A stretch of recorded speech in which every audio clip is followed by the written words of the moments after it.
Migraine হলে কিন্তু কপালের একদিক বরাবর ব্যথা হয়। আমরা কিন্তু এটা সবাই জানি। আর কি লক্ষণ হলে আপনি বুঝতে পারবেন যে আপনার মাইগ্রেন হতে পারে, সেই লক্ষণগুলো নিয়ে আমরা আলোচনা করব। ১ নম্বর হচ্ছে আপনার যদি কোনো ভিজুয়াল ডিস্টার্বেন্স থাকে, মানে হচ্ছে আপনি চোখে কম দেখছেন, সাথে কিন্তু আপনার মাথা ব্যথাটাও আছে। সেক্ষেত্রে কিন্তু আপনার মাইগ্রেন হতে পারে। ২ নম্বর হচ্ছে আপনি কোনো আওয়াজ বা তীব্র আলো সহ্য করতে পারছেন না। তীব্র আওয়াজ বা আলোতে আপনার মাথা ব্যথা শুরু হয়ে যাচ্ছে, সেক্ষেত্রে কিন্তু মাইগ্রেন হতে পারে। ৩ নম্বর যদি মুড সুইং হয়, সাথে হচ্ছে আপনার অ্যাংজাইটি, ডিপ্রেশন এগুলো বেড়ে গেছে, ইরিটেবিলিটি বেড়ে গেছে, সাথে হচ্ছে আপনার মাথা ব্যথা শুরু হচ্ছে, সেক্ষেত্রে কিন্তু আপনার মাইগ্রেন হতে পারে। ৪ নম্বর হচ্ছে ইউজুয়ালি আপনার ক্রেভিং ফর ফুড হবে। মানে মাইগ্রেন হচ্ছে বা হওয়ার সাথে, সাথে বা মাইগ্রেন হওয়ার আগে কিন্তু আপনার খাবারের চাহিদাটা অনেকটা বেড়ে যাবে। মানে ক্রেভিং ফর ফুড, সাথে হচ্ছে আপনার বাইরের খাবারের প্রতি একটা ঝোঁকটা অনেকটা বেড়ে যাবে।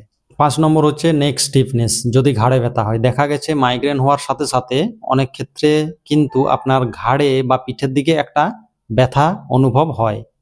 যে ৫ টা লক্ষণ নিয়ে আপনাদের সাথে আলোচনা করলাম, এগুলো কিন্তু হচ্ছে মাইগ্রেনের ওয়ার্নিং সাইন। এগুলো যদি আপনি লক্ষ্য করেন আপনার মধ্যে, তাহলে কিন্তু অবশ্যই চিকিৎসকের পরামর্শ নিন। মাইগ্রেন নাকি মাথা ব্যথা, এই জিনিসটা কিন্তু গুলিয়ে ফেলবেন না। অতএব যে ৫ টি লক্ষণগুলোর কথা বললাম, এগুলো কিন্তু ওয়ার্নিং সাইন মাইগ্রেনের হতে পারে। অতএব আপনি লক্ষ্য করবেন, এগুলো যদি আপনার মধ্যে দেখতে পান, তাহলে কিন্তু আপনার মাইগ্রেন হলেও হতে পারে। অতএব আপনি এই লক্ষণগুলো দেখলে আপনার নিকটবর্তী চিকিৎসকের পরামর্শ নিতে পারেন বা আপনার ডাক্তারবাবুর সাথে একবার পরামর্শ করে নিতে পারেন।